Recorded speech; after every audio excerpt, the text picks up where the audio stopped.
Nako mga kababayan, sa panahon po ngayon ay huwag po tayo basta-bastang maniniwala sa ating mga napapanood sa social media dahil uso na po ang AI, no? Artificial Intelligence, no? I-apply natin yan dito. Gagamitin po natin yung ating sentido komon. Hindi po kailangan mong maging matalino para malaman na itong video, ayan sa tabi ko, yan dyan sa tabi ko ay larawan po ni dating congressman, congressman Saldico. No? Galing po yan sa video, no? Kung sabi ko kung gagamitin natin yung common sense natin, ah, kasi mahirap po magsabi yan ng tanga. No, ako hindi po ako naniniwala dito, hindi po dahil sa ako'y sa kaliwa, o ako'y sa kanan, o ako'y sa pula, o ako'y sa puti. No, ako po ay sa totoo lang. No, sa totoo lang tayo.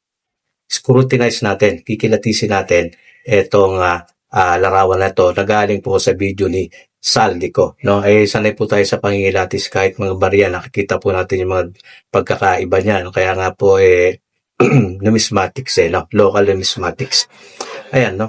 Ito po yung dalawang larawan. Galing sa video, ipapaliwanag ko muna sa inyo saglit, no? Para matumbok ninyo yung dapat ninyong puntuhan or yung i-analyze ninyo. Tignan po ninyo. Ito po yung mga palatandaan na una nyong titignan, no? Dito sa may kaliwa, meron kasi dito anino. No? Pakikita ko sa inyo kung nasa yung anino.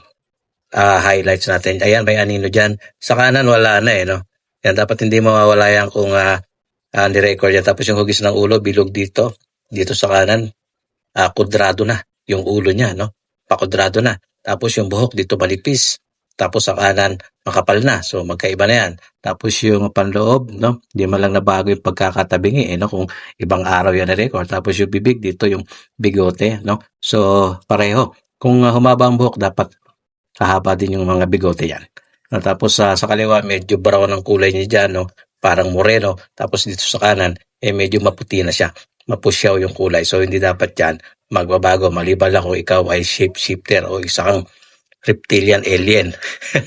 So, ayan po yung mga palatandaan na kumbaga common sense lang. So, ayan po mga kababayan, nakita niyo po kung ano yung mga dapat pong palatandaan na ang video pong ito ay hindi totoo. Ito po ay isang artificial intelligence. No? Balikan lang natin. Reviewin lang natin. Sabi ko kanina ay yung anino, no? Kung itong video na ito, halimbawa lang ay ni-record ni Saldico sa iisang lugar, kita naman yan siyempre sa iisang lugar record niya, common sense lang, no? Pati yung ilaw niyan, hindi dapat yan magbabago. Nawala yung anino, no? Dito sa left, no, sa kaliwa ay may anino.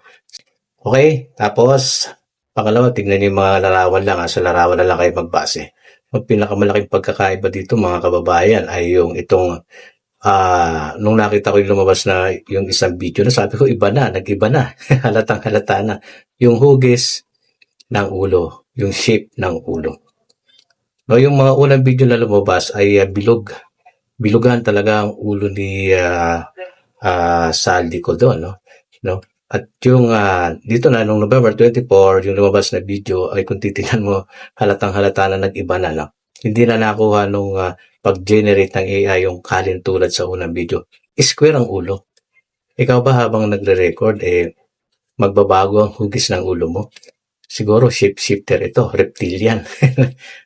Habang nagre-record ng video, nag-iiba hugis ng ulo. At ayan, tingnan nyo lang. No? Kahit tumaba ang buhok mo, no? Kung bilugan ang ulo mo, bilugan talaga yan. No? Kung square ang ulo mo, square pa rin yan. Kahit humaba ang buhok mo ng bahagya. Ito pa, isa pa, common sense, no? Habang ikaw ba ay nagre-record ng video, hahaba na agad yung ganyan ang buhok mo na obviously, ang bilis naman lumaba yan. Ano yan? Di common sense lang ginamit natin doon. No? At yung dito, yung sa yung pagkakatabingi dito ng panloob niya, yung t-shirt na kulay black, no?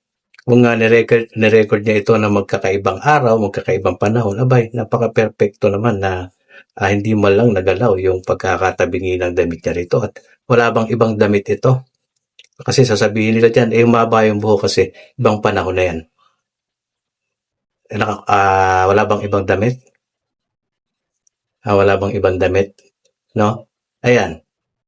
Tapos, kung humaba ang buhok, tingnan niyo yung buhok Kung humaba ang buhok, dapat hahaba din yung bigote mo. Parehong-pareho nakalimutan niyang i-edit. Nakalimutan i-edit yung bigote. Mga kababayan dito at dito sa kaliwa medyo parang payat Dito sa kanan medyo tumaba na habang ikaw ba ay nagre-record ng video tataba ka kaagad. Oo. So, maliwanag na ito po ay isang artificial intelligence na hindi dapat pong paniwalaan, lalong-lalo na po sa panahon ngayon. Huwag na po kayo basta-basta maniniwala sa inyong mga nakikita. Ika nga, ang naniniwala sa sabi-sabi ay walang bait sa sarili. Tignan nyo rin. Although magulo tayo ngayon pero doon tayo sa totoo. Hindi porket may naninira ay may nakita tayong video. Isipin na agad natin na totoo. Kitang-kita naman po. Hindi po tayo expert. Pero pag ginamit mo ang common sense mo, parehong tao ba yan? Pareho ba yung pagkaka-edit nito? No? Ayan, kitang-kita. Tingnan niyo mabuti. Kanino? Hugis ng ulo. Kodrado. Kodrado na yung ulo. Umaba yung buhok. No? Nakakatawa na lang. No? Tapos, dito sa left, medyo maumbok yung noo. Dito sa may kanan, medyo flat na yung noo. Kasi nga, iba na. Ibang pagkaka-edit na. Diba? Ayan. Ano pa ba?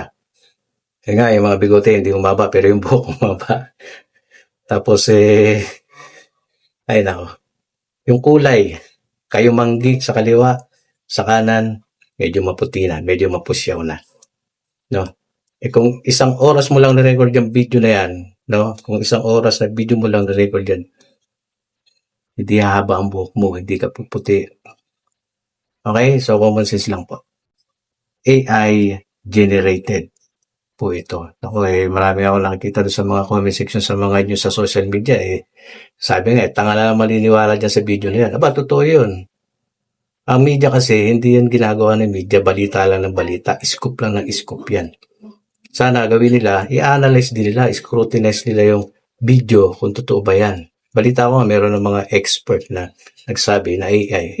Naman po talaga AI po yan. Artificial intelligence yan. Tsaka mapapansin niyo kung yung pagkaka-deliver ng salita ay napaka-perfecto.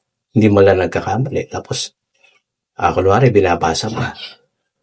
Diba? Ayun yung pagkaka-set up ng AI na yan. Pero, obviously, nahalata ko naman po. Halatang-halata po. Tingnan nyo na lang sa larawan at yung mga lumabas na video. Okay po bago tayo pagtapos, sabi ko, hindi po ako sa kaliwa o sa kanan, hindi sa puti o sa pula. Doon tayo sa totoo. Hindi po dapat paniwalaan ang isang to. AI generated yan. Hindi na po tayo mga bata. Tapos sa panahon ngayon, napaka-high-tech na po natin. Marami ka mapapanood dyan sa social media, sa YouTube, sa Facebook na AI generated na minsan hindi mo na malaman kung sino ang totoo at hindi. So, hindi dapat basta-basta ng maniniwala.